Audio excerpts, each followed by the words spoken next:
Bienvenidos a Música y Creación Sonora, un espacio de conversaciones con compositores contemporáneos en la que quisiera indagar cómo surge una obra musical, de qué manera se transforma el sonido y cómo cada artista construye su propia manera de hacer sonar el mundo. Y para esto quise comenzar con alguien con quien comparto no solamente la música, sino también años de estudio, trabajo y amistad. Hoy converso con Javier Ia. Bienvenido, Javier. Muchas gracias, Wilma. Estoy muy feliz de estar aquí hoy y, y pues nada, ser entrevistado por ti.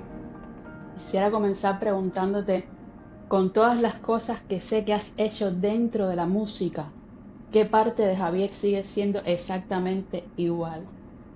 Pienso que la parte que no ha cambiado y me ha llevado a diferentes momentos de mi vida y mi carrera como músico ha sido el Javier explorador. Desde pequeño, mi familia y también los vecinos de mi infancia me llamaban a mí el chinito ¿por qué? Chinito porque tenía rasgos asiáticos y el tema del por qué es porque siempre estaba preguntando el porqué de las cosas, a veces todas las cuestiones más obvias. Y esa misma curiosidad, de cierto modo, es la que creo de manera ya más vinculada a la música me llevó a la composición, que es algo esencial para la creación, ser curioso y también no solamente en el campo de la composición específicamente, sino en mi actividad de músico como profesor y de buscar siempre nuevos horizontes y nuevos desafíos en, en mi actividad. Creo que la cuestión de explorar, ha sido algo muy bonito y que me ha mantenido eh, se ha mantenido formando parte de mí desde muy temprano. ¿Qué es lo que más extraña de esa etapa? Bueno, lo que más extraño es la sensación del tiempo ilimitado a realizar algo que te gusta a plenitud. Creo que la vida adulta, como trae libertades y también oportunidades, que es absolutamente verdad, también trae otros compromisos laborales, la manera de ir balanceando todos los compromisos laborales con el momento de creación y el momento que uno necesita para sí mismo, no solamente como individuo, sino también como músico y creador. Y era una cuestión que antes no me cuestionaba en lo absoluto. Si tenía que dejar de estudiar para una asignatura por dedicarle tiempo absolutamente a la composición, pues la hacía. Pero ya cuando empiezas a balancear logísticamente cuestiones de la vida de adulto, creo que es un momento en que extraña la cuestión de estar ilimitadamente dedicando el tiempo a lo que te gusta a plenitud y no sientes que el tiempo pasa haciendo. Profundizando un poquito más en esa parte, ¿qué relación tienes hoy con la música comparado a cuando estabas estudiando, ¿no? Sí, en mis tiempos de estudio creo que mi relación con la música fue muy diversa. Primeramente porque empecé estudiando flauta y en los Flauta, ¿en primeros... serio? Flauta fue mi primer instrumento. No paras de Y, sorprenderme. y realmente fue un instrumento que no había elegido tanto, sino había sido el instrumento en que había demostrado mayor capacidad en las pruebas físicas a la hora de entrar a estudiar música. Entonces, digamos que fue el instrumento que me eligió. Y pues muy tempranamente conocí el piano ya y me aventuré con el instrumento. También el hecho de que me gustaran mucho las asignaturas de formación musical como apreciación musical, solfeo y teoría, me hizo también inclinarme hacia el mundo de la teoría y, y tener esa otra dimensión. Y también me gustaba mucho la música de cámara. En nivel medio acompañaba mucho a mis colegas en los exámenes de flauta y de violín. Entonces, un poco que esa diversidad de componer, de acompañar, de mi vocación por enseñar, por aprender sobre la música, ha sido algo que me definió desde muy temprano como ser diverso y en sí mismo. Y, y fue un aprendizaje que he llevado hasta estos momentos, comparado con esos momentos de mi juventud. En estos otros momentos creo que he llevado un recorrido muy elocuente a cómo empecé el camino de la música. Siempre he tomado nuevos desafíos en estos momentos. Estoy realizando mi posición a nivel de trabajo es como supervisor de escuelas de música.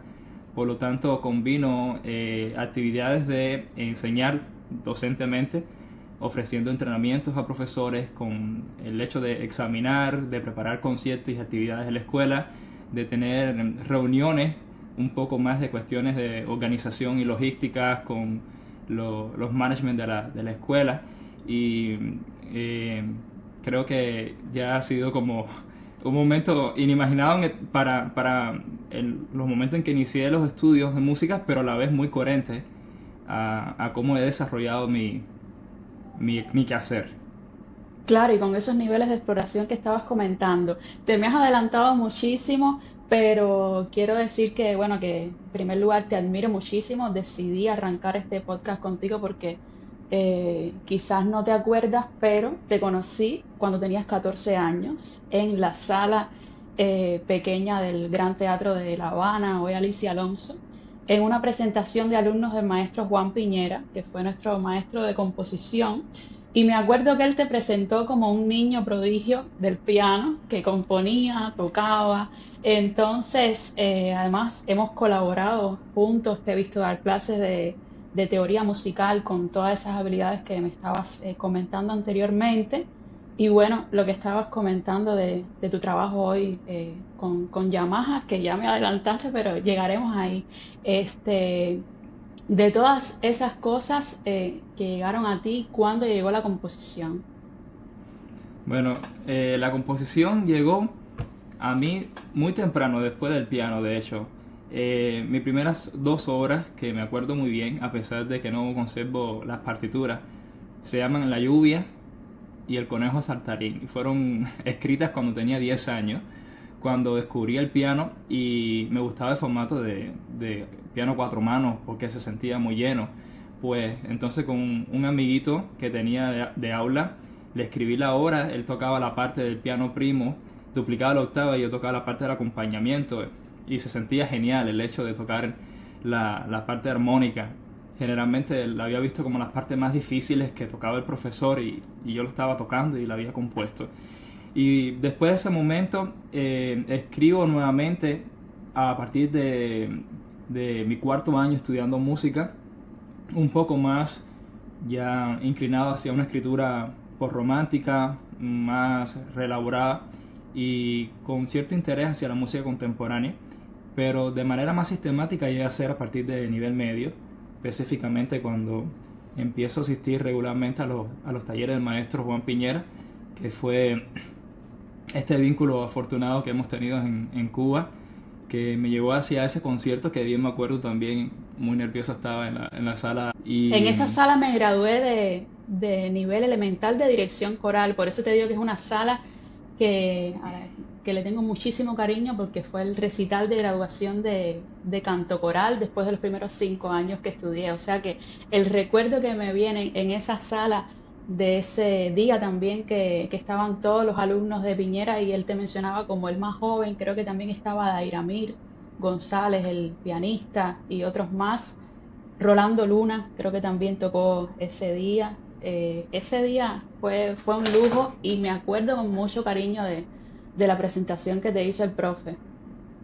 sí, ese concierto para mí fue preestreno como compositor antes de entrar en mis estudios formales de composición en la universidad.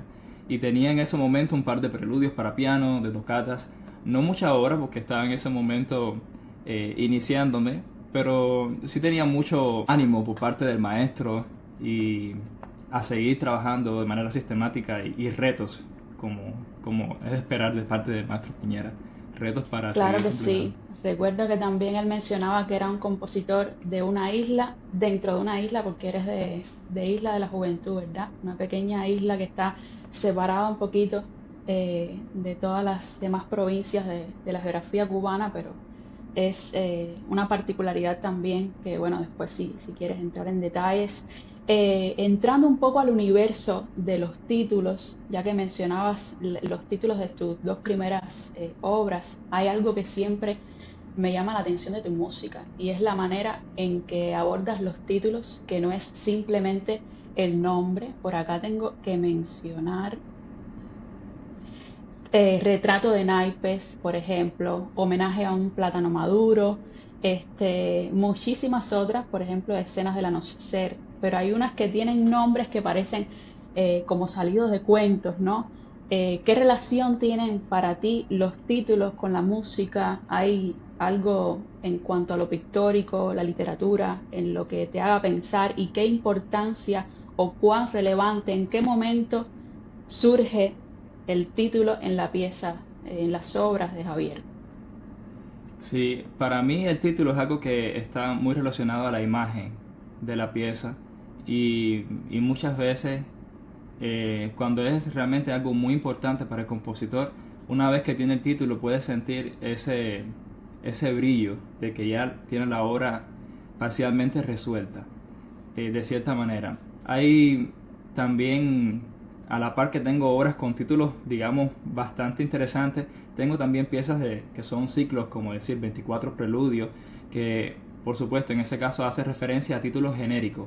Pero fuera de los títulos genéricos, los otros títulos que elijo de manera más consciente, aquello que no sería Preludio 1, Preludio 9, Preludio 23, ya sí llega a formar una parte importante dentro del proceso de creación, como es el caso de historias absurdas, cuentos para piano y también Homenaje a un plátano maduro.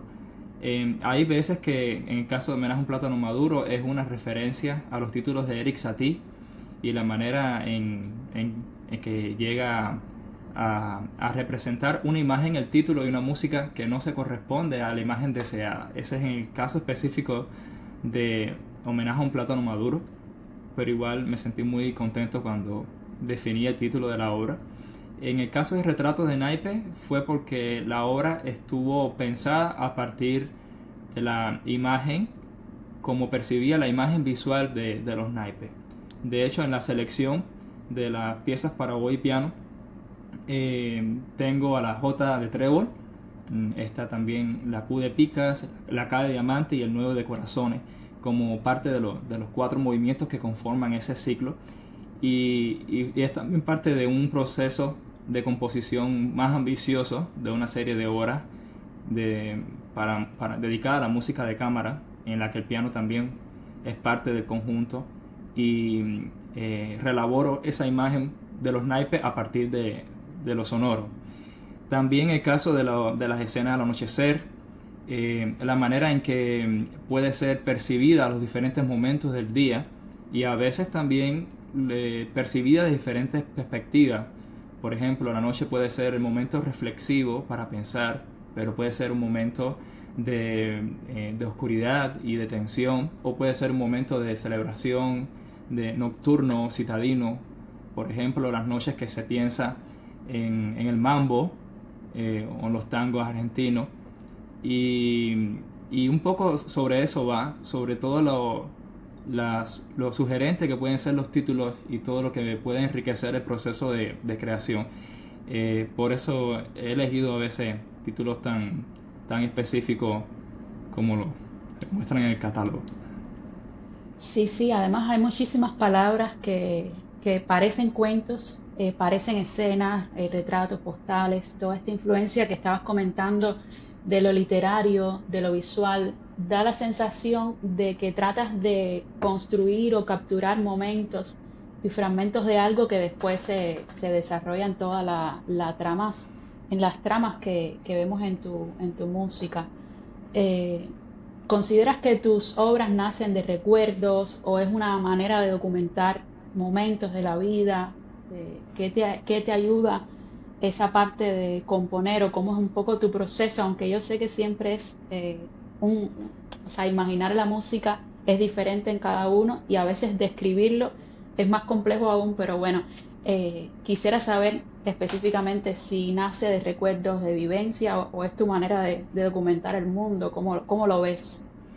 Sí, es una pregunta en que realmente muchos compositores, incluso después de muchos años escribiendo música, no se hace, porque llega a tocar una parte un poco existencial de cuáles son cuáles aquellos elementos que más me motivan a crear. Pero un momento revelador para mí fue las notas discográficas del maestro Juan Piñera de mi disco Retrato y Escenas Peregrinas. En una de las frases que él menciona que me considera un creador que retrato con mi propia voz el entorno emocional de las cosas que me rodean. Y realmente, por supuesto, entendiendo que los maestros son uno de los que más conoce, por supuesto, los alumnos, y me sentí plenamente identificado con esa visión de mi obra y mi relación con la creación. Y de cierta manera,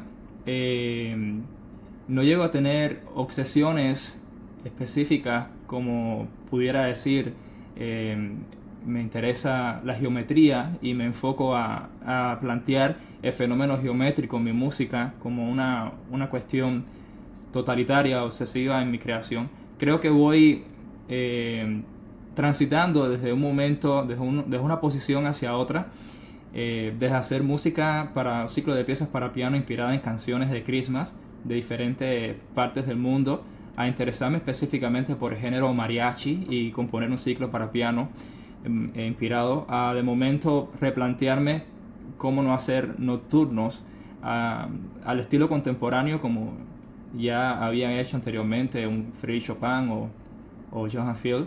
Entonces, un poco que según tenga la atención, los intereses y mi propia relación con el mundo en ese momento, van viniendo, por supuesto, las motivaciones y la inspiración.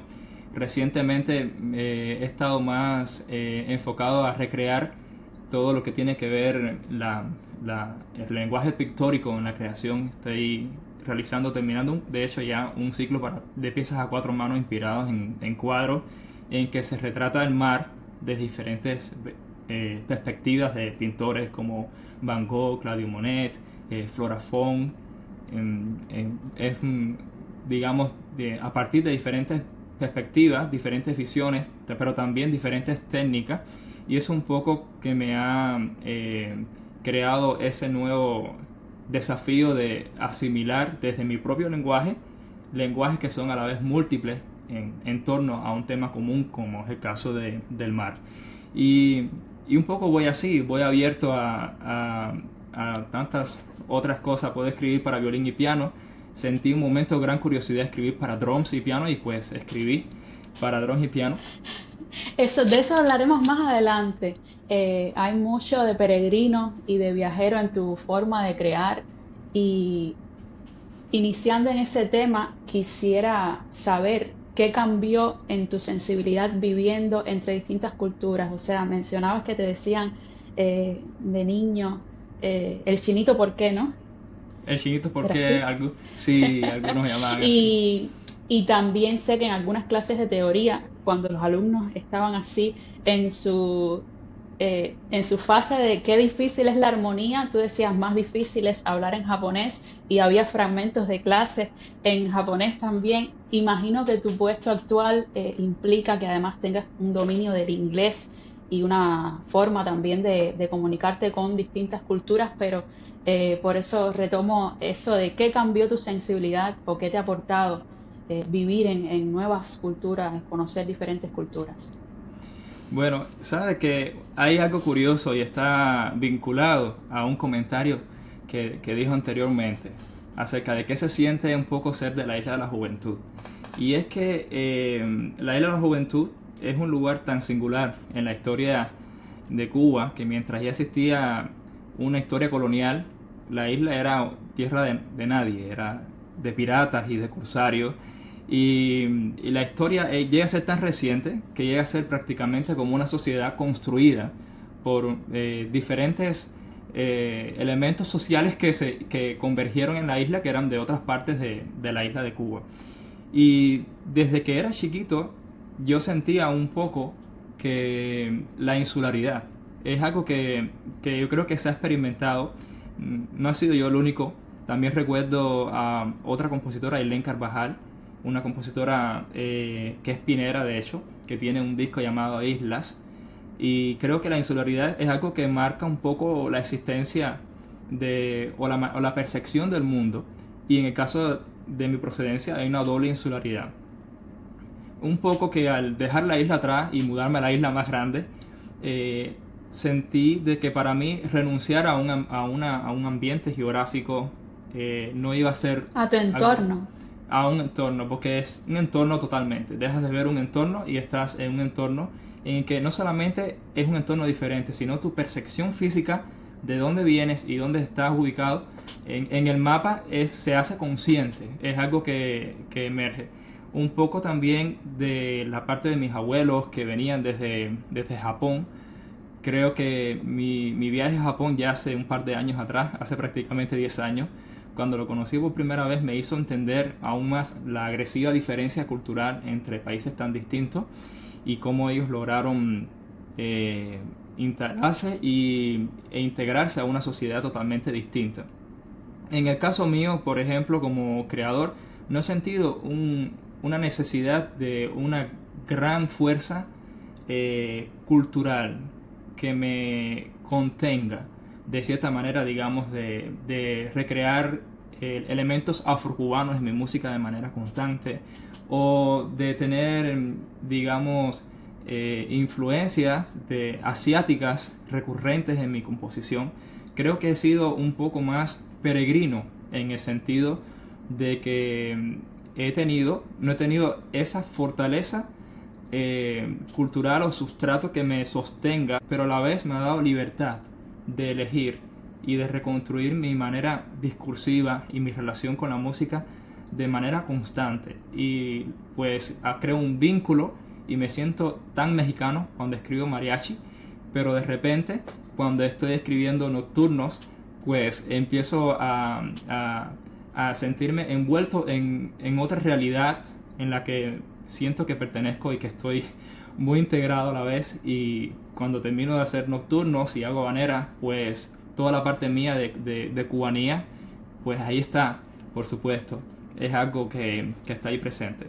Entonces creo que esas dos experiencias están muy vinculadas y un poco me define a mí como creador el hecho de poder de estar en constante asimilación de nuevas experiencias y a la vez de no tener ese gran peso que crea, por supuesto, la tradición desde la práctica, en este caso musical.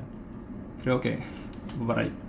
Sí, también me estaba acordando mientras hablabas de una frase que me decía nuestro maestro Juan Piñera, que me decía que los compositores éramos como actores, ¿no? En el caso de componer o desdoblarse, hacer un género tan distinto o quizás una sonoridad distinta a la que estábamos habituados, y era como ponerse un traje distinto para representar lo mejor posible una nueva cultura, un nuevo género, una sonoridad diferente. Eso me ayudó muchísimo a explorar y a indagar, y me hace pensar en otras cosas. Por ejemplo, siempre me da la idea de que los músicos desarrollamos habilidades muy vinculadas a ese instrumento en el cual nos iniciamos en la música. Me sorprendiste muchísimo con una flauta aquí. No te voy a sacar la flauta porque tengo la flauta aquí al lado escuchando la conversación, pero no voy a hacer eso ahora. Pero sí quiero preguntarte acerca del piano. ¿Cuál fue ese piano, porque todos tenemos uno, en el cual estudiamos muchas, muchas horas y que para nosotros representa como un instrumento? Más que un instrumento, es como, no sé, pensando en el piano de la sala de mi casa, horas de horas de horas? ¿Cuál fue ese instrumento en el que tú sentiste que creciste musicalmente? ¿Cuál fue ese piano en el que más horas tocaste y desarrollaste esas primeras habilidades? Bueno, eso también está vinculado a lo de ser peregrino. Y es que nunca tuve una gran conexión hacia un instrumento físico dentro de la escuela. Un poco porque estaba siempre dependiente a la disponibilidad de los instrumentos, en los cuales estaban libres en ese momento. Al realmente pasar muchos años becado no tenía pues el piano propio mío de la sala que tocaba. De hecho, recuerdo que la posición del piano dentro de mi casa estaba en un lugar que me parecía incómodo porque era la sala, y pues la sala está totalmente eh, eh, todas las eventualidades, las visitas, Sí, el lugar de paso de las visitas, sí. Ah. entonces nunca tuve una gran conexión hacia el piano mío propio cuando estaba estudiando música, y mucho menos luego cuando ya estaba totalmente estudiándolo en las escuelas, en la Escuela Nacional de Arte y después en ELISA. Muchas veces yo componía y mientras escribía yo ya percibía que algún profesor iba a llegar en cualquier momento y me iba a decir, tengo una clase, te tienes que ir, y yo componía un poco en esa percepción. Yo digo, no, espérate, esto lo que me da tiempo es para escribir una fuga, déjame no engañarme porque la profesora de lectura de partitura debe estar a llegar. Y empezaba a componer y así la profesora llegaba y yo transitaba, me iba con las partituras pensando en la música, y iba a otro piano totalmente diferente y ahí continuaba. Yo Ya sé creo de dónde vienen tus habilidades de escribir rápido. Yo me acuerdo que en la que clase de composición que coincidimos en ELISA, en la universidad, llegabas con un montón de notas así de una semana para la otra y yo decía, ay, ¿cómo es posible? Ya sé de dónde viene de ahí.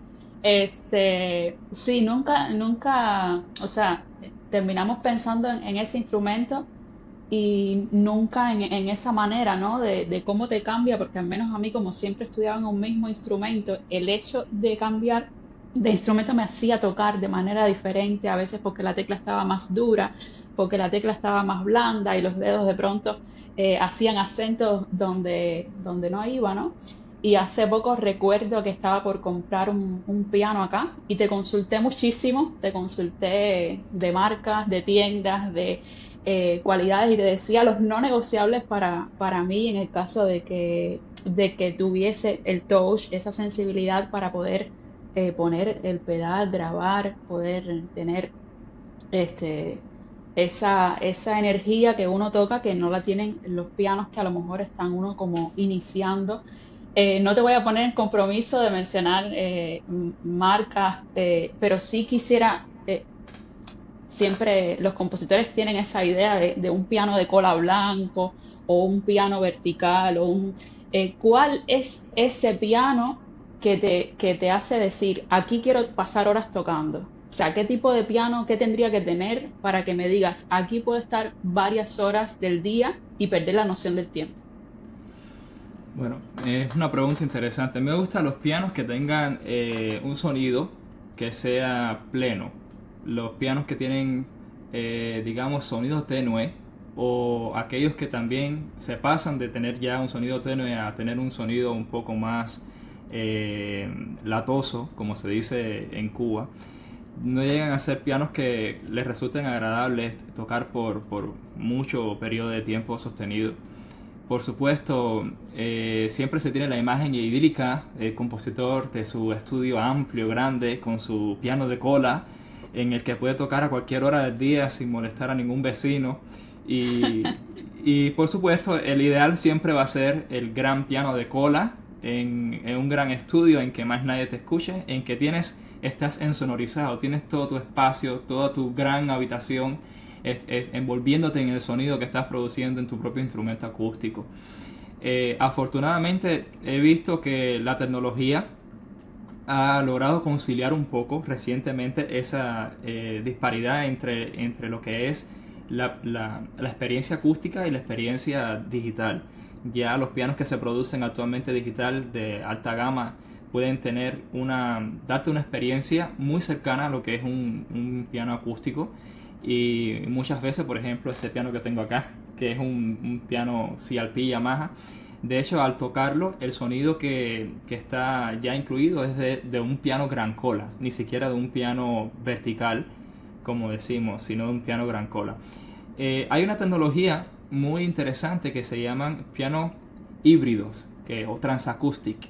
Los pianos transacústicos llegan a ser pianos que tienen todo su sistema acústico, sus cuerdas, que lo puedes tocar como pianos acústicos, sentir el peso de los martillos, la vibración de la cuerda que tienes realmente adentro, pero a la vez tiene un sistema digital que mágicamente a través de un pedal accionas un pedal y todo ese sistema de salida de sonido acústico se convierte en salida digital y puedes sentir el piano a través de los audífonos sin molestar a más nadie, y ahí tiene todas las ventajas que tiene un piano digital, como es el caso de este que está aquí atrás. Pero por supuesto los pianos Transacoustics llegan a tener precios más altos en el mercado porque son muy valorados. Todo compositor yo creo que valoraría ese tipo de instrumentos porque te da todas las experiencias acústicas de un piano acústico y a la vez toda la facilidad de grabar a partir de memoria USB o si no también de cambiar timbres. Es mágico realmente. Yo lo exploré como si fuese un juguete y dije, ay, quisiera tener esto. Algún día lo tendré.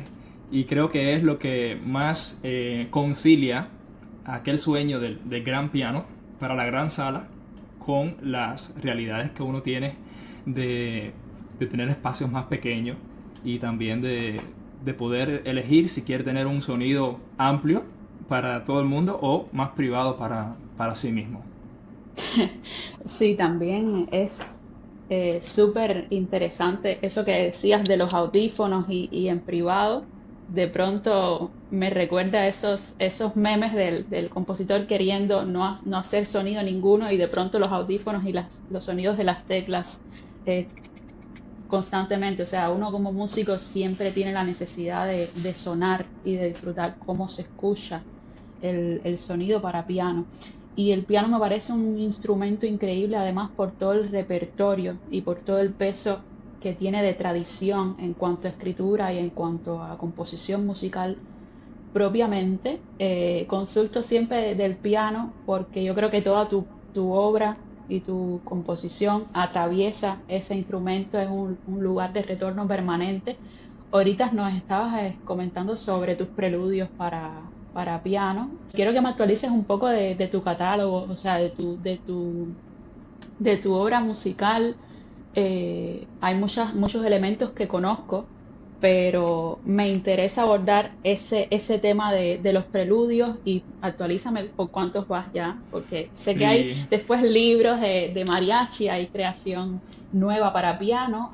Ahorita adelantabas un poco de la pieza del drums, llegaremos ahí, pero quiero saber de tu catálogo musical y qué crees que el repertorio de piano ha puesto en la composición, porque a veces hemos estado en intercambios y creo que en los difíciles retos que he tenido de componer para piano, a veces te envío para allá audio y entonces me dicen, mira, esta parte se alarga, se repite en las teclas un poco más en el registro agudo, se modula en el grave por acá, o sea que es una visión muy distinta al repertorio que estudié como directora coral, ¿no? En la enseñanza de la música. Así que quisiera saber, o sea, ya dentro del piano, no solo como instrumento, sino como repertorio y como composición musical, cómo ha sido ese aporte o esa vinculación entre ese repertorio clásico, que ahorita mencionabas, tus piezas que aparentemente no tenían un nombre tan de imagen o de cuento, pero para mí sí tiene una connotación, que es esa connotación de la tradición o conexión con la música del barroco, el clásico, el romántico, como puede ser preludio o tocata, nocturno, ahorita mencionabas. sí, el piano ha sido para mí el instrumento desde el cual he generado la mayoría de mis obras, incluso siendo escritas para otros formatos como trío de clarinete, he utilizado el piano como herramienta, pero también ha sido un actor permanente en mis obras, sea para piano solo o música de cámara. Vas a encontrar que en gran número de obras para música de cámara el piano está ahí, como encontramos el clavicémbalo en la mayoría de las obras de los compositores barrocos. Incluso no se menciona que está y aparece dentro de la plantilla orquestal. Es el caso mío para el piano. En el caso del piano tiene los dos extremos de ser un instrumento en que tiene un catálogo muy inmenso, y ese punto precisamente llega a ser un aspecto que los compositores pueden entender de dos formas. Tiene tanto repertorio que qué más se le va a escribir. Si todo lo que se le ha escrito es genial, hay grandes compositores, ¿por qué no buscamos otras cosas? Vamos a escribir quizás para 3 arpas, ya no hay más nada que escribir para piano. Pero en el caso mío me ha interesado siempre redescubrirlo desde la perspectiva creativa que me interesa, y he redescubierto la manera de escribir al piano. No me ha aburrido cuando he escrito para piano solo. Ya en el caso de integrarlo con otro instrumento, ha sido muy interesante porque la manera de tratar al mismo instrumento con relación a otra plantilla instrumental cambia. No es lo mismo escribir piano, las partes de piano, cuando se escribe por ejemplo para oboe y piano, a cuando escribes para trombón y piano. El trombón, como un instrumento tan sonoro, tan brillante y se destaca por su fuerza y su potencia, el piano puede hacer figuraciones totalmente compactas, rítmicas, de acordes compuestos y incluso en unísono con el trombón, y el trombón se va a escuchar. En el caso del oboe no.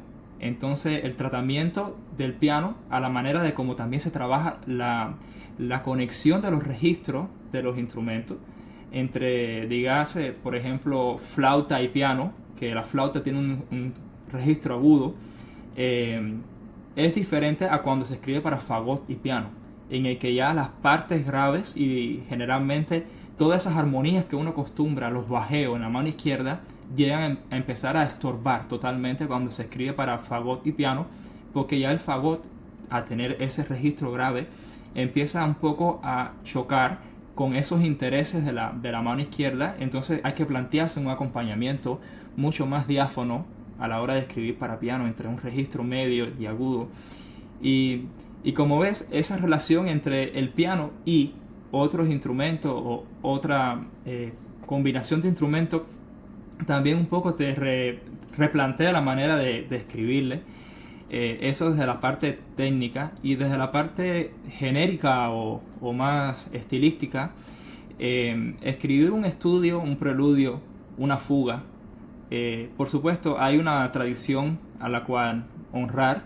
Lo más importante para el compositor, creo, es tener conocimiento hasta qué punto se ha llegado. Por ejemplo, cuando se escribe para fuga, no quedarse únicamente con ese concepto de la fuga bachiana, que es genial, sino también entender de que ha habido otras maneras de trabajar la fuga, conocer las fugas de Shostakovich, por ejemplo, la manera de trabajar Hindemith, los preludios y fuga, Ludus Tonali, y también tener un poco el diapasón más amplio y trabajar la fuga de la manera que te interesa a ti como compositor, que va a ser en definitiva distinta el resultado sonoro a lo que vas a tener pensando en Bach. Lo que pasa es que, por supuesto, siempre te va a poner los grandes referentes, la parada alta a nivel de lo que técnicamente puedes hacer con el género.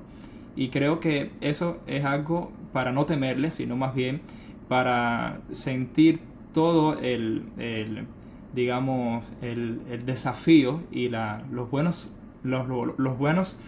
efectos que te produce lograr un desafío estructural o formal, como es el caso de la fuga.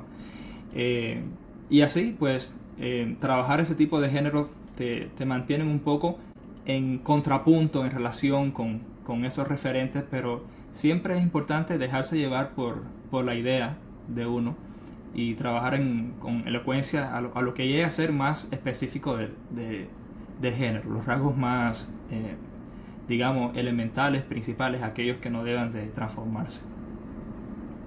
Mencionabas antes tu música para percusión y piano, específicamente para drums y piano. La escuché, me sorprendió muchísimo porque no es un formato habitual, o sea que realmente es una pieza nueva en el sentido de concebir al drums como un instrumento que es de música totalmente popular, pero que al ser escrito con notación tradicional lleva un nivel de detalle exquisito, ¿no? En cuanto a notación musical.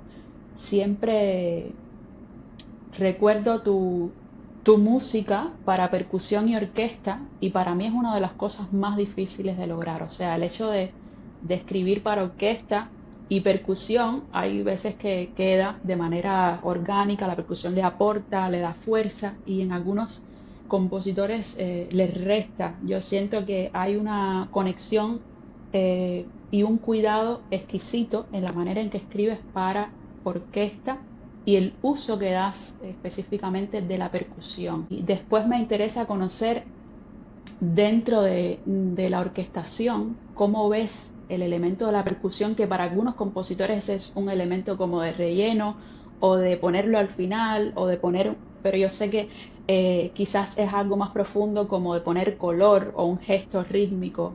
¿Cómo piensas la percusión en la orquesta? ¿Y qué tú le dirías a alguien que tenga que orquestar e incluir, dudas si incluir un set de percusión o no en su pieza? Bueno, lo más importante a la hora de escribir para percusión es sentir el ritmo, y no es la manera en que se siente el ritmo. Digamos, hablar de ritmo no solamente hablar de un patrón rítmico en específico o de una referencia hacia a un género en específico, sino es entender de que la música está compuesta entre sus elementos principales por esa percepción del tiempo, por el ritmo, la organización de los valores. La percusión ha sido uno de los últimos elementos en integrarse a la plantilla orquestal cuando se analiza toda la trayectoria histórica de manera como un componente, digamos, permanente dentro de la orquesta. Incluso ya es a mediados del siglo XIX que empieza a ser a ser considerado como un grupo dentro de las propias secciones que conforman la orquesta misma. Pero eso no significa de que la percusión no se haya sentido.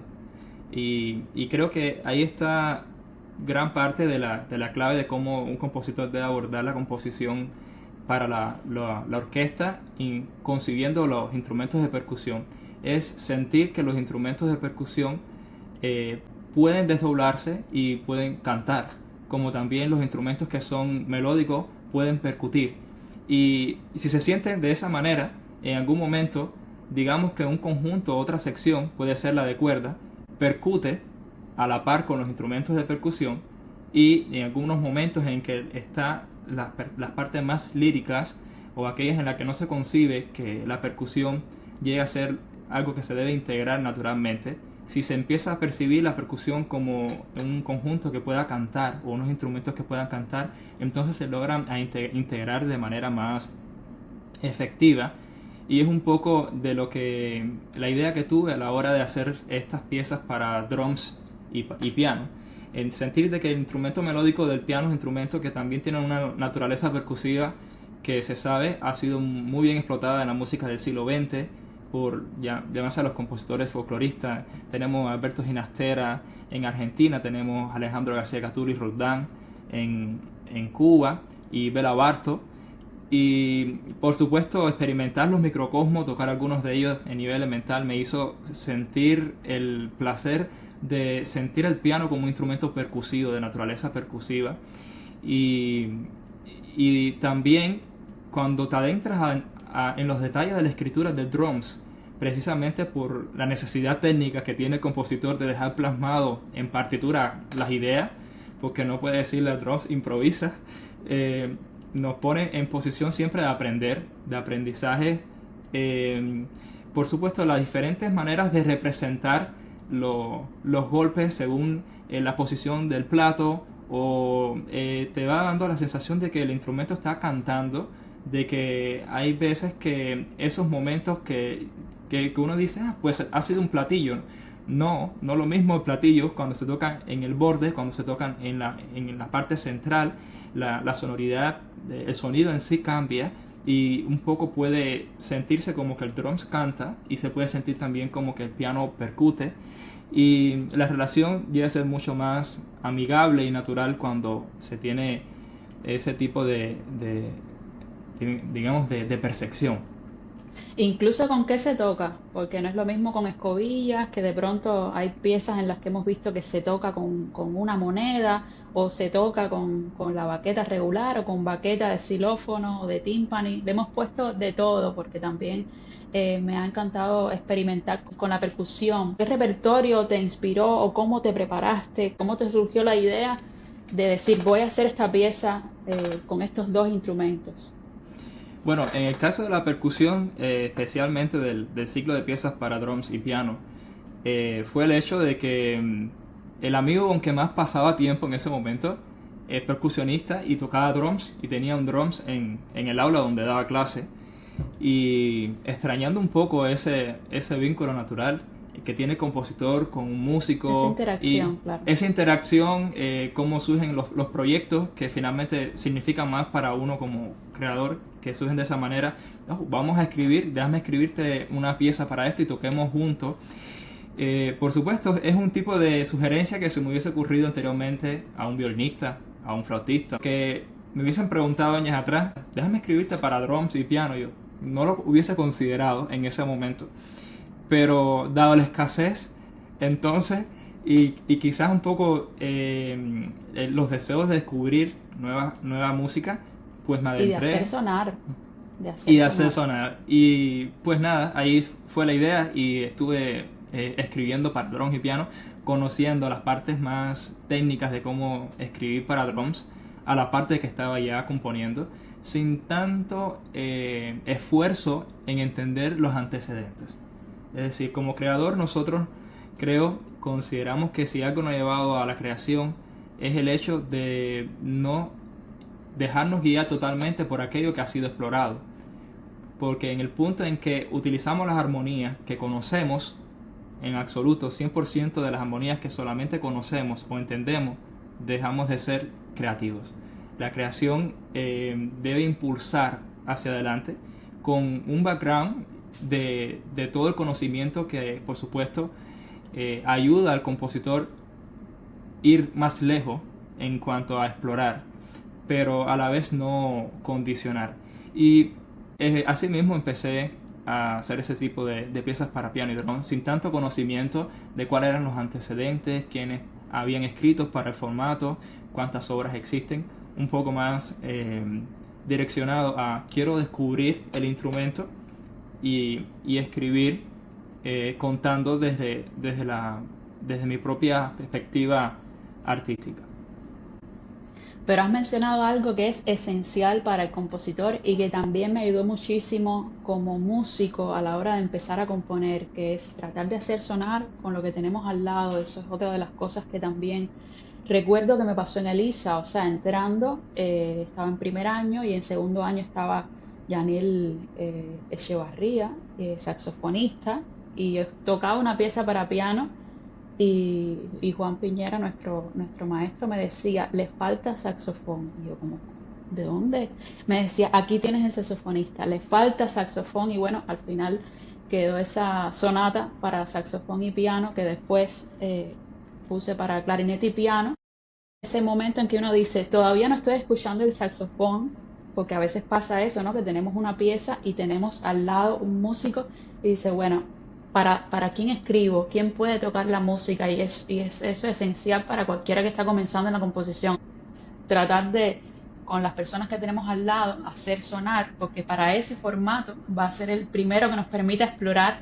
Quizás no tuviste que ir a revisar libros o cosas que pasan cuando escribimos para orquesta, porque no tenemos la orquesta completa, pero cuando tienes el músico al lado, que fue lo que me sucedió también, a lo largo del tiempo que estuve enseñando, iba con la partitura al músico y le decía, a ver, toca acá, esto está fácil, difícil o imposible, porque a veces uno no sabe si le está poniendo los dedos así al revés al músico, o si le está facilitando la vida, o pone un trino así como estos que me gusta encontrar en el clarinete, que de pronto están así con el dedo y me dicen, pero ¿por qué me has puesto este trino acá? Porque has hecho el glissando así de esa manera. Entonces, cuando uno tiene al músico al lado, de momento vamos liando la música, y eso yo creo que es esencial, ¿no? El catálogo también de composición refleja nuestro tránsito por la vida. Eso es un tema es muy importante y así se entiende todo el catálogo de los grandes maestros, incluso las obras más inusuales, que se dice, fue un desafío del compositor, pero fue plenamente un formato que en ese momento el compositor disponía. Por ejemplo, se habla mucho de los conciertos de Brandenburgo de Bach, que llega a tener peculiaridades en su composición, pero que llegan a ser específicamente los instrumentos que componían la orquesta. Por la misma razón que Haydn escribió tantas sinfonías, pues contaba con una orquesta para experimentar su música, y la misma razón que Chopin escribió mucho más para piano, porque contaba totalmente con su destreza y su pianismo excepcional, que tenía que, por supuesto, potenciar desde sus propias obras, que llegan a ser desafiantes, pero que él muy bien, por supuesto, las podía interpretar.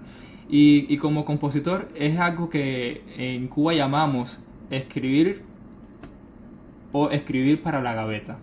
Escribir para la gaveta es aquella obra que uno entiende que desde el principio no hay una posibilidad de realizarla, digamos, en los próximos tiempos. Sí, para guardar el papel, sí. Por ejemplo, escribir en Cuba para 3 arpas es escribir para la gaveta. Porque no hay manera de encontrar 3 arpistas juntos. Un compositor puede escribir una obra que no tenga la posibilidad de realizarla en este momento, un gran sueño, algo que quieras hacer, que una idea, tienes que seguirla y escribirla, pero no es saludable que todas las obras que uno escriba sea para la gaveta. Uno debe de tener proyectos que vayan tejiendo y que vayan reflejándose y que vayan motivando, de cual uno vaya creciendo de esa interacción tan importante como es entre los músicos y el compositor, y esa manera del aprendizaje. A veces los compositores nos ponemos detallistas porque escribimos un trino, do, re, pero lo que queremos es el efecto, y ese efecto se puede crear de diferentes maneras, y a lo mejor ese trino, do, re es el trino más imposible que se le pide al instrumentista, y te propone otras opciones que complacen al compositor plenamente. Eso es totalmente cierto, que los instrumentos tienen sutilezas técnicas que a veces es hasta de que este trino tendrías que mover el quinto dedo de esta manera y sería imposible. Sí, sí. Y es que además la pieza no está completa si no suena. O sea, no hacemos nada con escribir y no pensar en quien la vaya a tocar, porque al menos en mi caso voy haciendo como un borrador, y cuando ya lo tengo al 80% yo digo, vamos a tratar de sonar y que el músico vea cómo queda esto, cómo suena, si es lo que yo me estaba imaginando. La música además para mí tengo un vínculo que es increíble, y sobre todo en la velocidad que se lleva hoy en día. Hay una pausa que me hizo reflexionar. El otro día me enviaste un video de WhatsApp que me acordó aquellas primeras clases que tuve de apreciación musical, en la que estábamos horas escuchando música clásica, del barroco, del romanticismo. En ese video que me enviaste había un tocadiscos y una luz muy particular, o sea que yo sentí una atmósfera que estaba totalmente opuesta a esta velocidad que llevamos de nuestra vida diaria, y me da mucha curiosidad. Me interesa saber cómo escucha la música, y habitualmente cómo habitas la música siendo compositor. Sí, yo creo que la nostalgia a la época analógica me ha hecho inclinarme a comprarme un tocadiscos, que aquí está al lado mío. Lo tengo aquí. Entre ellos, por supuesto, tengo colección de algunos discos de Cuba, como que puedes ver aquí, Bola de Nieve, en una entrevista De mi radial. tierra. De tu tierra, de Guanabacoa, aquí lo tengo. Y por supuesto, estoy totalmente consciente de que esta rapidez en la que se vive nos ha hecho consumir la música de una manera inconsciente. Es la música mientras se hace alguna actividad. La mayoría de las personas que escuchan música no se detienen a escuchar música en sí, sino estoy cocinando y escucho música, o estoy manejando y pongo Spotify y me sale un anuncio.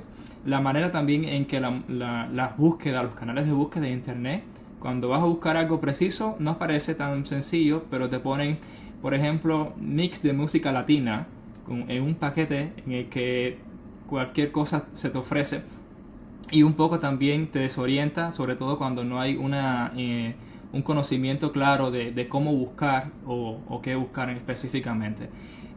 Antes, por ejemplo, cuando alguien ponía un tocadisco, que son alrededor de 30 minutos cada una de las caras, uno sentía de que en ese momento era para escuchar música. Había una conexión con la escucha desde la parte del ritual. Desde que pongo la aguja, me siento, escucho, y el disco, pues nada, también esa parte del ritual se ha perdido porque se ha cambiado tanto el ritual de la escucha de la música, que es el tocadisco, el casete, el CD, los audífonos, lo escucho en otra parte, más el ritmo de la vida. Y nosotros como compositores un poco que entendemos eso, y a la vez no queremos aceptar de que la sociedad ha cambiado y que se ha transformado totalmente desde las percepciones de la escucha.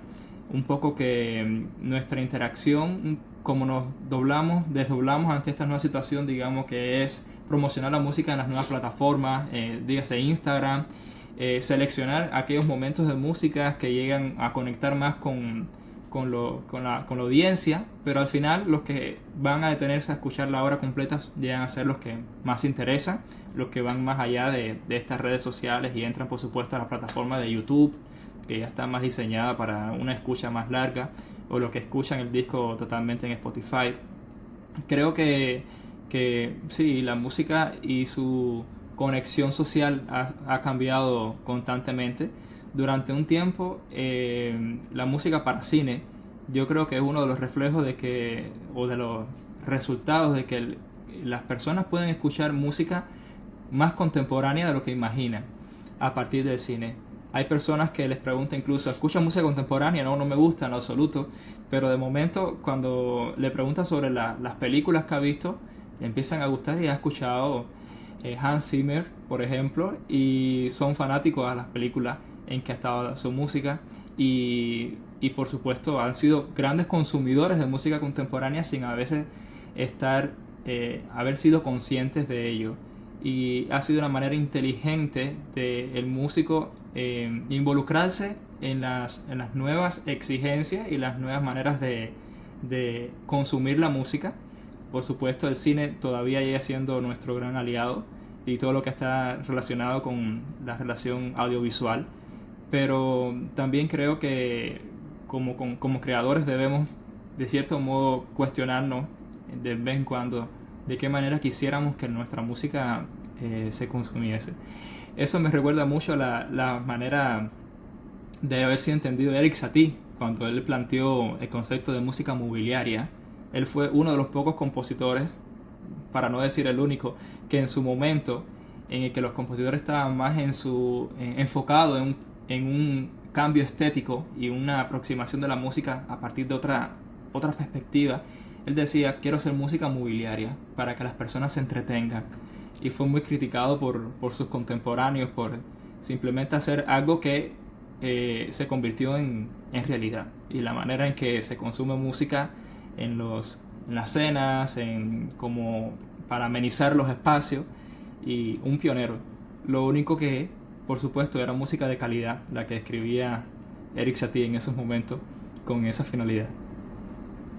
Sí, hay maneras de escuchar la música que son muy diversas para cada uno y como estabas diciendo, ¿no? En el audiovisual escuchamos todo tipo de géneros sin darnos cuenta.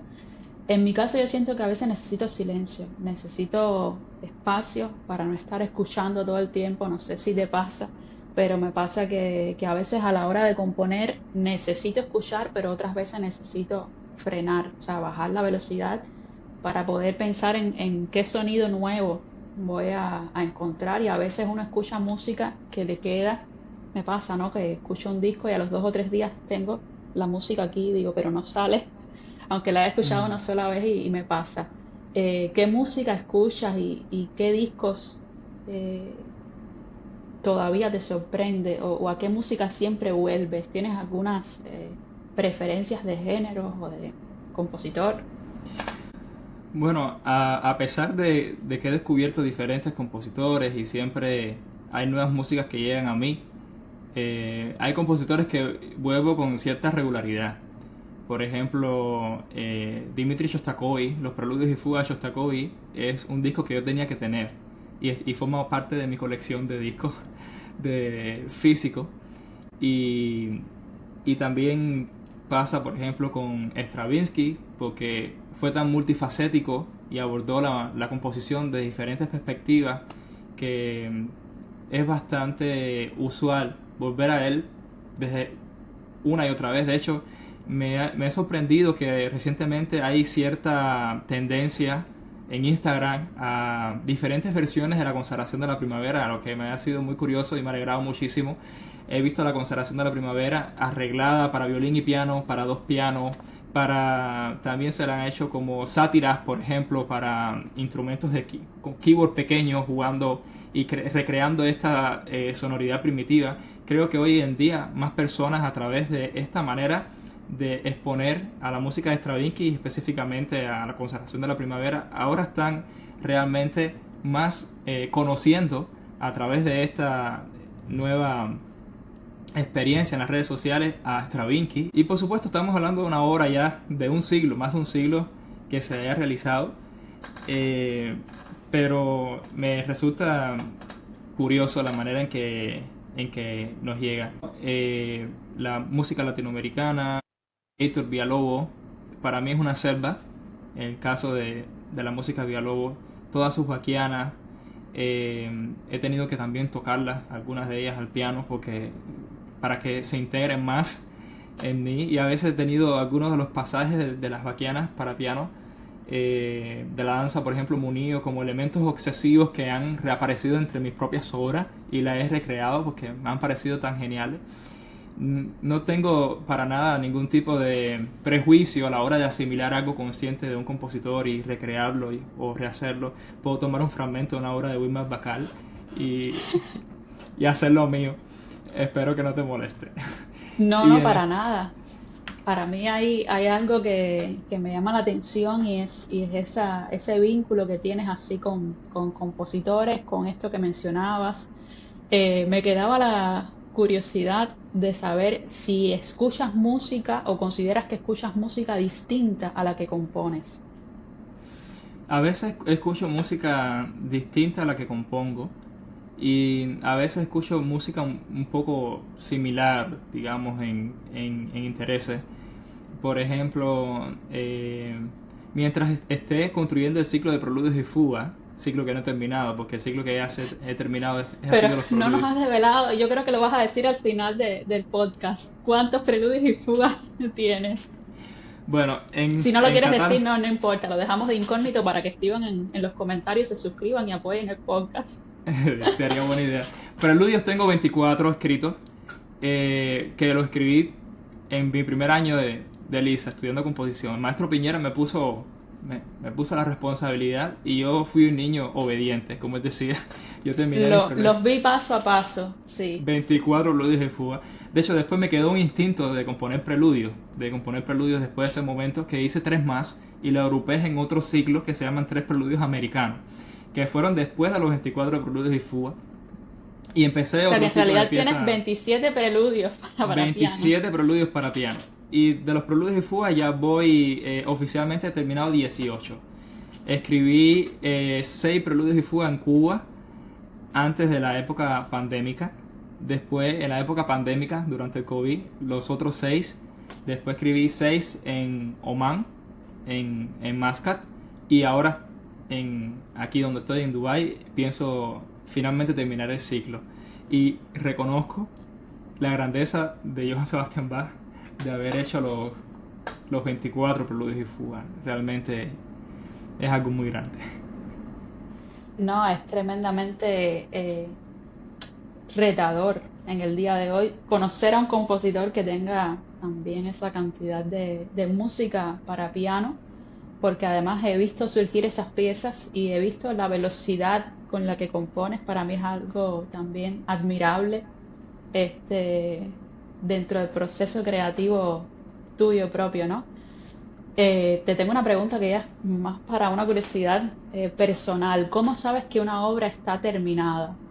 Esta es una de las partes que más me Mm, cuesta a la hora de componer, así que ahí, como aprendiz curiosa, te pregunto.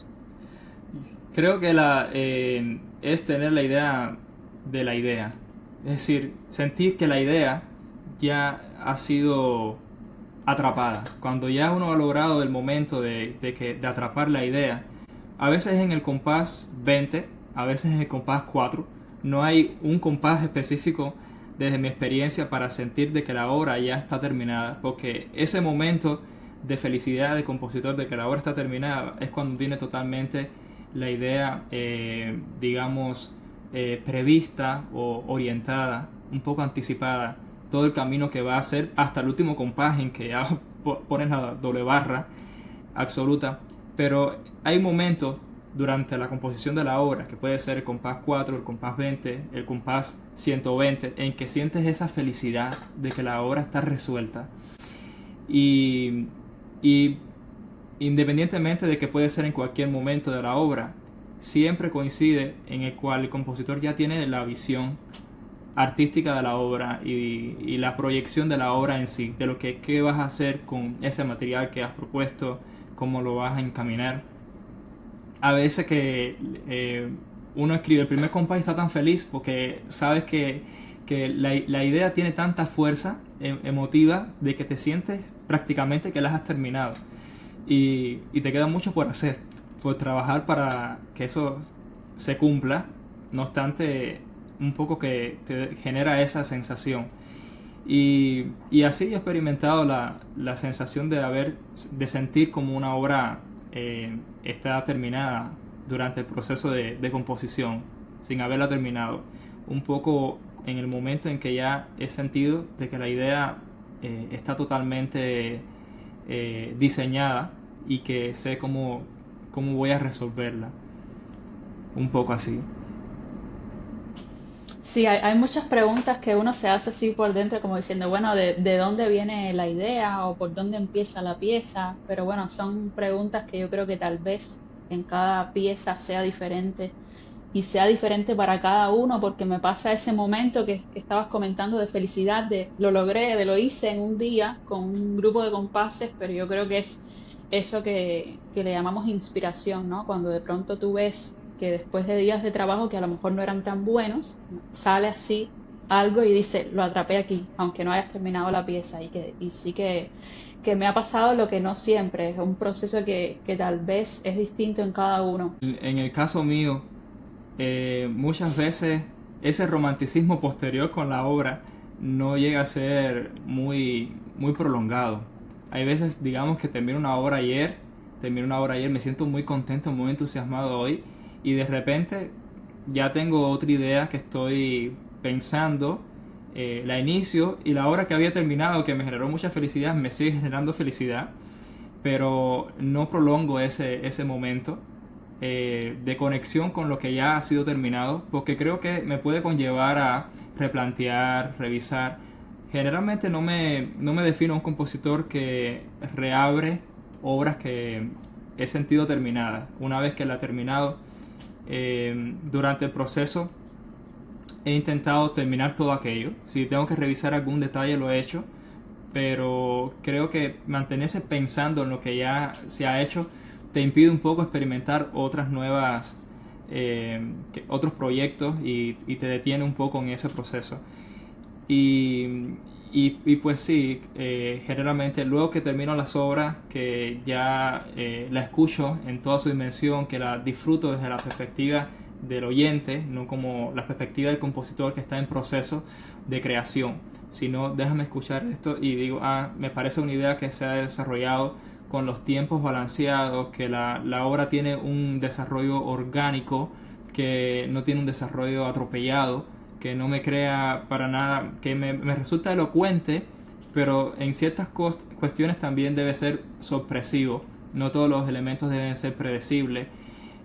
Recuerdo los finales de los adagios de las sinfonías de Mozart, que mágicamente se le ocurría en los últimos dos compases a Mozart superponer los dos temas, y aquello parecía que te iba a generar un nuevo momento, una nueva fase de desarrollo cuando estaba en la coda, y después de generarte esa sensación de escucha, que esto se estaba volviendo interesante, te terminaba el segundo movimiento y te dejaba con deseo de escuchar.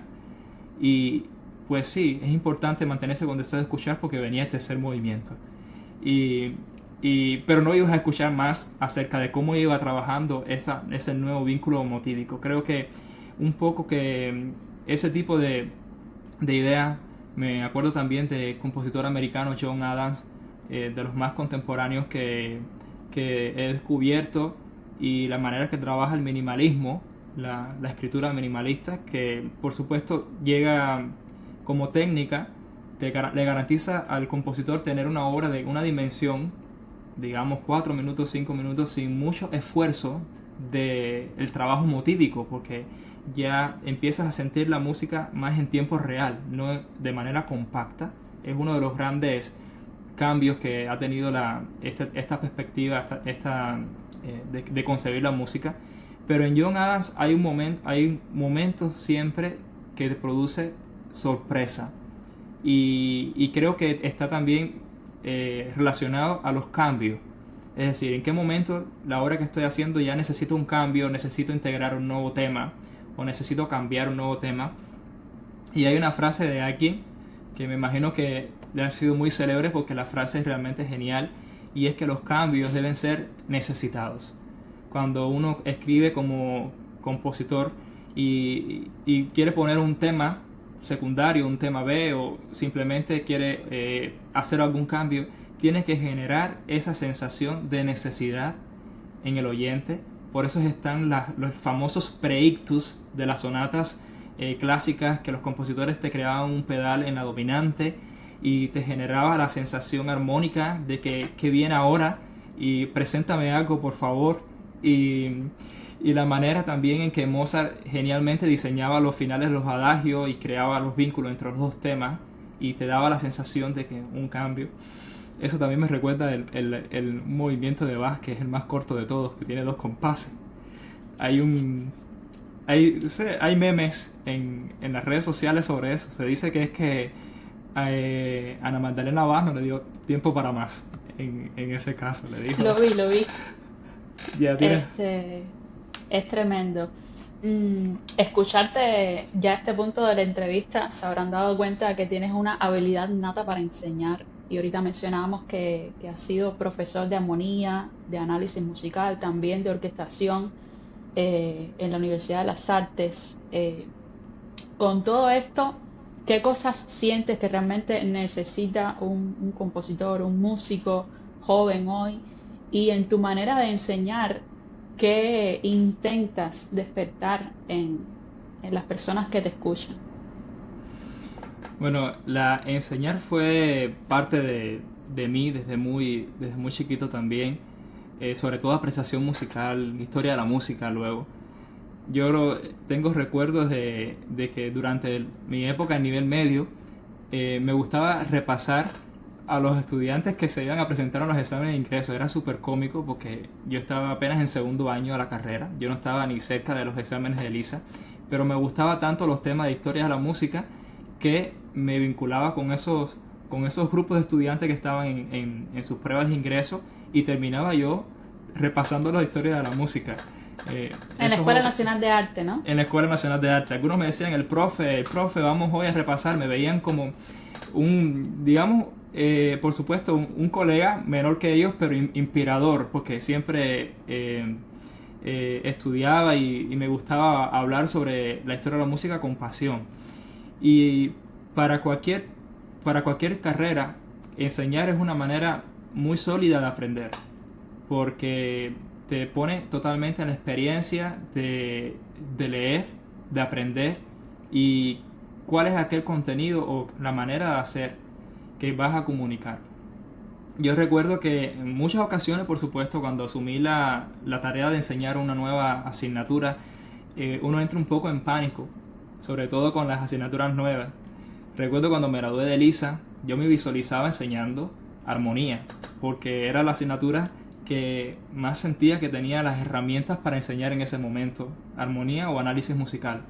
Y de momento me dijeron, nos hace falta que nos cubras acá y que empieces enseñando orquestación. Entonces, que para mí es una asignatura de las más complejas que puede tener un compositor y de las más importantes. Sí. Y en ese momento yo digo, pero quizás no me siento que sea la persona ideal para enseñar orquestación.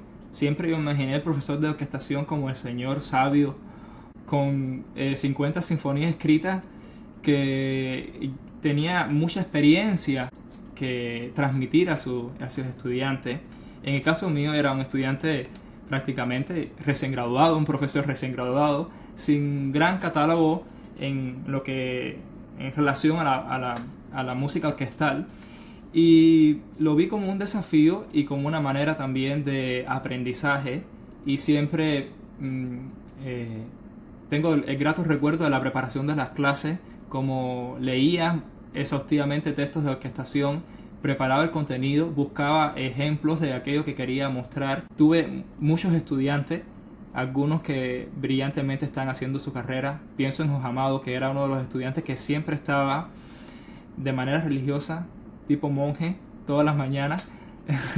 Nunca me faltaba la clase de orquestación y yo creo que transmitir el conocimiento y también ese deseo hacia el aprendizaje, a descubrir algo con alegría es una de las cuestiones más importantes como maestro. Que los estudiantes sientan que hay pasión en la manera que comunicas el conocimiento y que no se acostumbre al hecho de recibir, sino también de dialogar con el conocimiento y de buscar maneras de aprender por ellos mismos. De eso creo que trata, y siempre lo he visto como una oportunidad de crecimiento. Y por eso es que muchas veces he aceptado esos desafíos, como mañana me hace falta que me empieces a enseñar contrapunto. Pues me siento en tensión, pero al final disfruto mucho de la experiencia y acepto y voy hacia adelante con el desafío.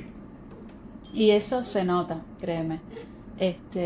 Volviendo a tu música, después de todo este recorrido, ¿qué te gustaría que alguien sintiera al escuchar tu música? Sí, yo creo que hay cierta espiritualidad que está muy vinculada a toda experiencia creativa. Todo creador tiene algo que transmitir y creo que los compositores en sus inicios sobre todo son muy tentados hacia la parte técnica. Se habla mucho, por ejemplo, de música contemporánea, no suenas contemporáneo. Te falta un poco más de disonancia, como si fuese una receta de cocina. Añade un poquito más de acordes. Con clusters. A veces te dicen, Sí. eso está muy post-romántico. Y un poco que estamos tentados, sobre todo en los inicios, cuando nos estamos construyendo como compositores, de cómo debemos de sonar como compositores y de admirar las cuestiones técnicas. Es decir, como personas que ejercen la creación musical, es inevitable para nosotros fijarnos y decir, qué interesante el entramado contrapuntístico, o qué bien está logrado, en fijarnos en cuestiones de elementos técnicos de la creación, o qué bien está logrado ese desarrollo motívico, ha sido una elaboración motívica genial, que sí, por supuesto, debemos de apreciarlo como compositor, la elaboración motívica genial que tiene la Sinfonía Quinta de Beethoven, por ejemplo.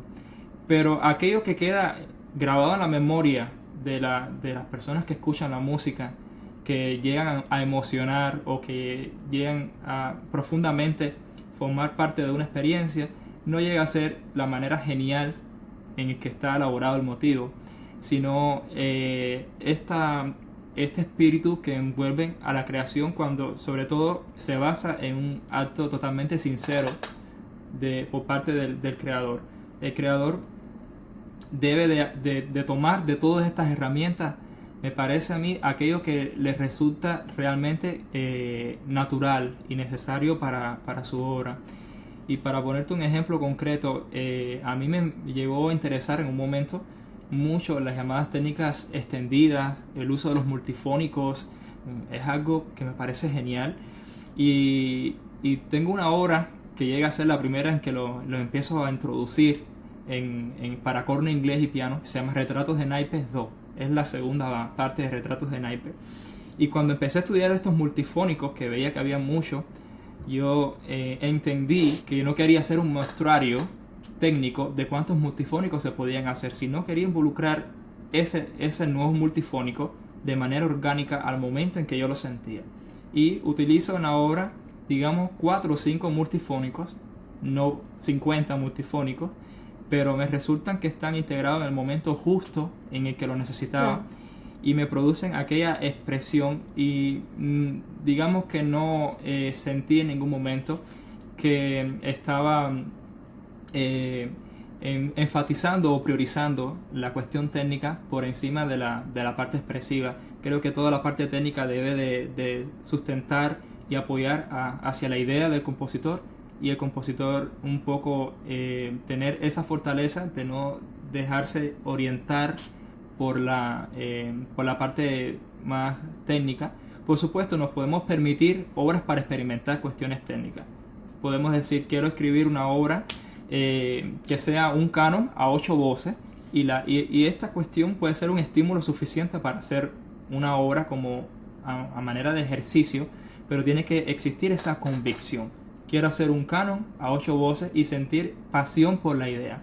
Aunque sea realmente técnico, aquello que motiva al compositor a crear, por ese primer gesto hacia la creación, aunque sea puramente técnico, más allá de estético o expresivo, si es sincero, creo que puede tener un resultado conmovedor hacia las personas que lo escuchan.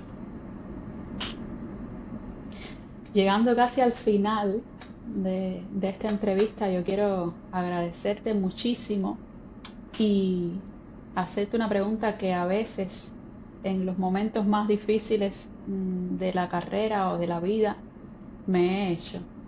¿Por qué seguimos haciendo música?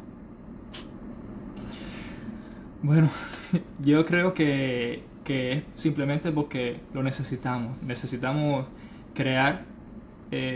Forma parte de la dimensión de lo que somos nosotros mismos una vez que descubrimos. Antes de los 10 años no sentía que necesitaba componer de manera regular para equilibrar.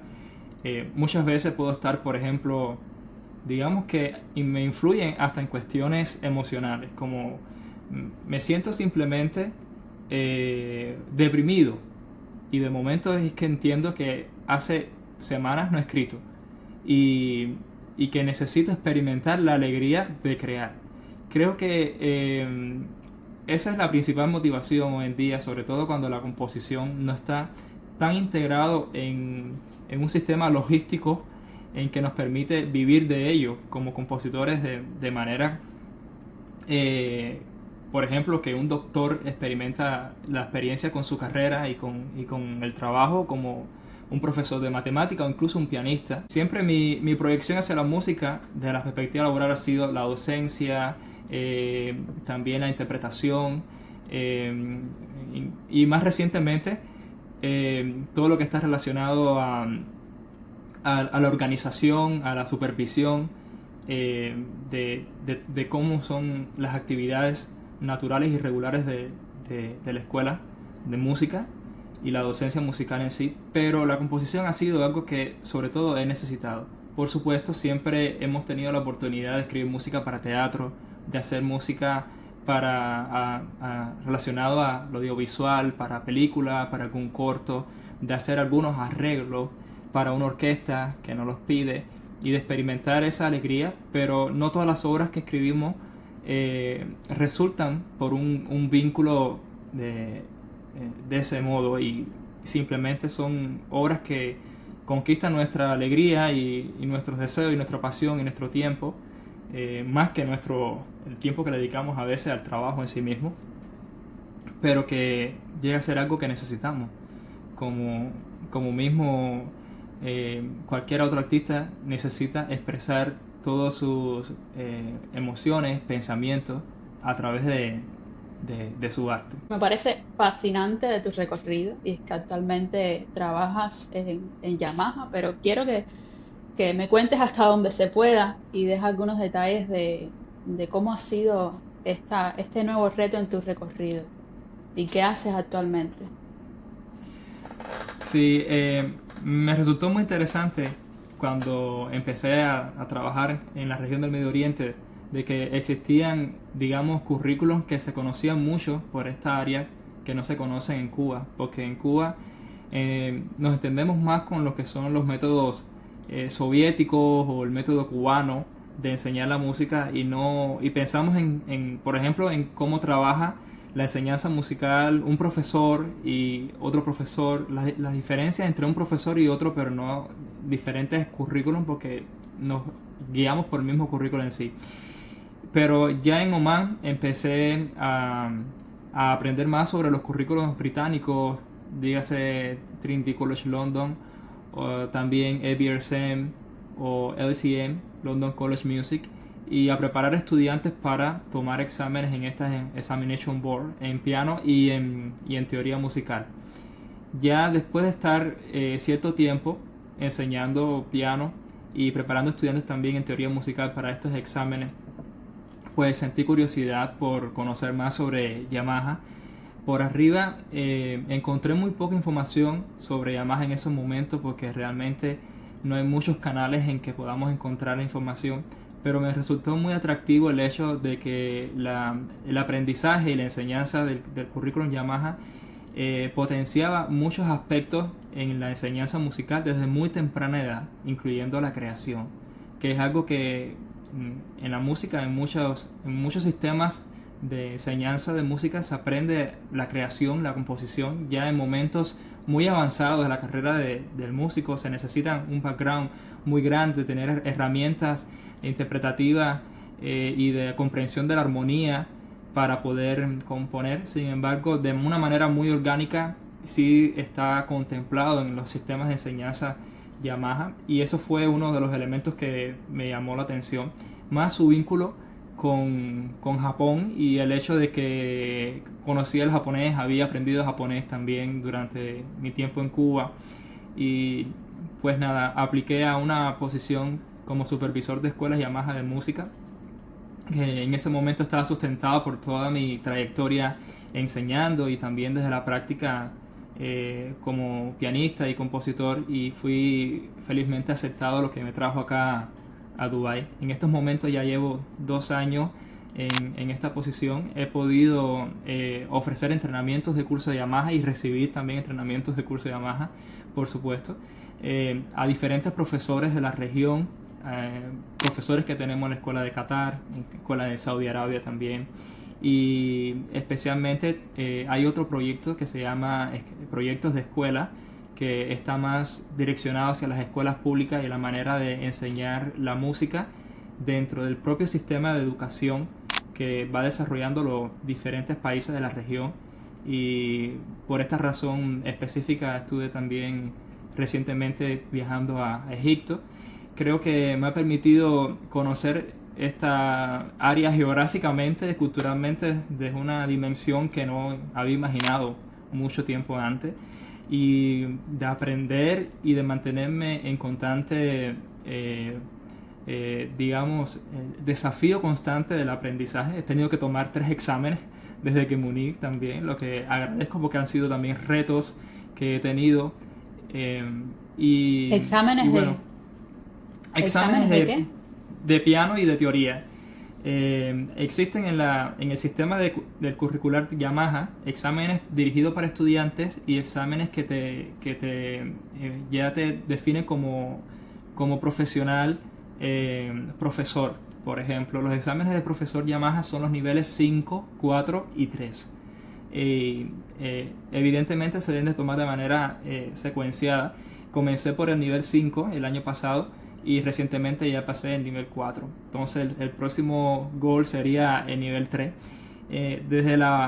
Comparándolo con los exámenes, como se entiende los exámenes de piano tradicionalmente, digamos que son diferentes, porque no solamente se incluye la parte de tocar en sí, de tocar un repertorio pianístico, sino también de mostrar tus habilidades de primera vista, de lectura a primera vista, y también de poder al momento improvisar.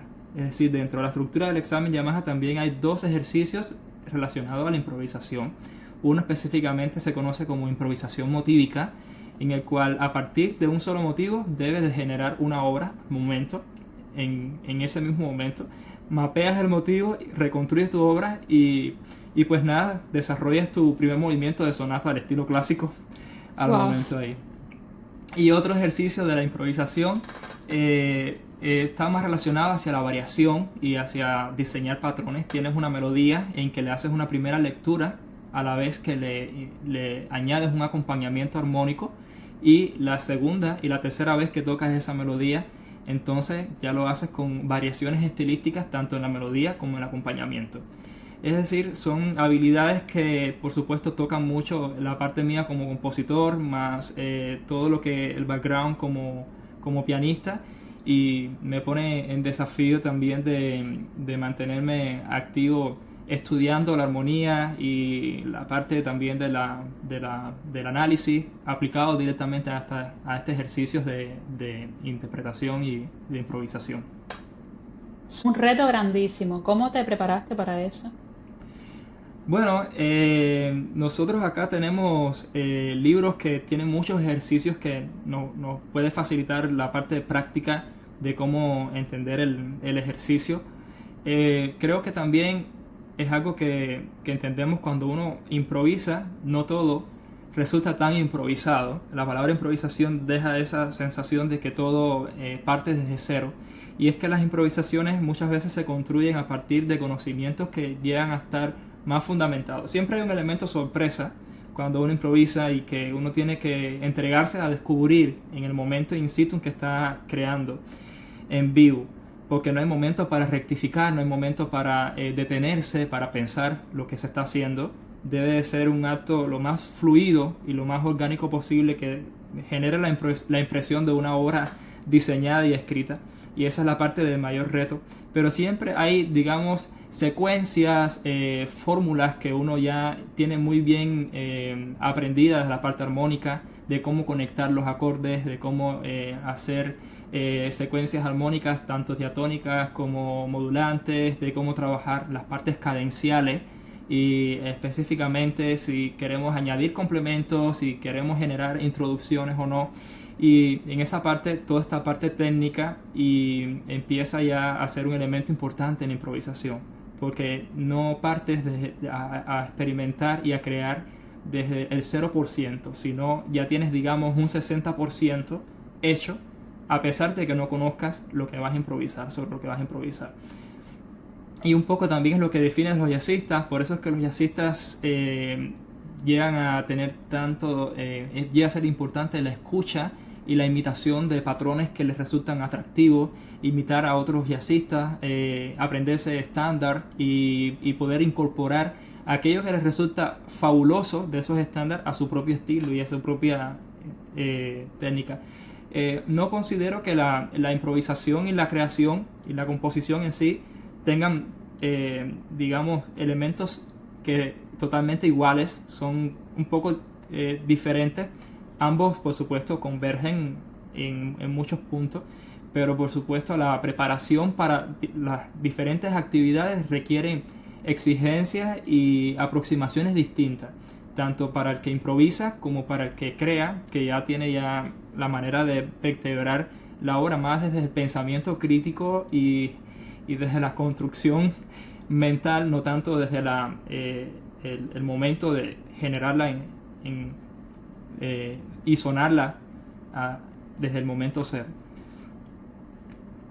Me encanta, te agradezco muchísimo porque realmente son elementos que desde afuera no se ven, pero sabiendo esa posición tan importante, uno se imagina que hay un reto detrás y un esfuerzo tremendo detrás de todo eso, así que es súper interesante escucharlo. Te agradezco enormemente y vamos a dejar por acá también las redes sociales y la página web para que puedan conocer tu música, tu trabajo y tu trayectoria. Muchísimas gracias, Javier. Muchas gracias a ti. Muy lindos recuerdos también tengo de la época en que nos conocimos, el encargo de la sonata para trompeta y piano y la gran confianza que tuviste en mí desde muy joven. Y te digo una cosa sincera, ya después de tantos años, esos son pequeños gestos que a veces nos parecen pequeños cuando los experimentamos, pero para mí la confianza de componer una obra para una nueva obra y decir, sí, yo creo que sí, que tú la vas a hacer genial, pues dale, escribe la sonata. Siempre, como he visto, hay una palabra en japonés que se llama senpai, que son aquellos más aventajados, que los colegas que ya tienen un camino recorrido, los que están en segundo año, tercer año de la carrera, cuando estás iniciando tu carrera, y que confíen en ti, eso genera siempre mucha fuerza. Y pues nada, ahí está, 5 movimientos, aquella sonata una preciosa sonata para trompeta y piano que hiciste en aquel momento que sí, a mí me encanta. Me está ahora mismo la melodía cantando así. Sí, Sí, sí, que tiene esos gestos, ¿no? Que mucho disfruto de tu música, que es esa conversación que hay entre armonías, entre bloques de acordes, entre melodías y ese tránsito de diferentes alturas que viene de tu lenguaje pianístico, que estoy segura que va a ser del agrado de todo el que se acerque a escuchar tu música. Javier, te deseamos mucho éxito y bueno, esperemos que escuchen el podcast y que se puedan comunicar también contigo a través de las redes y acercarse a tu trabajo. Gracias nuevamente.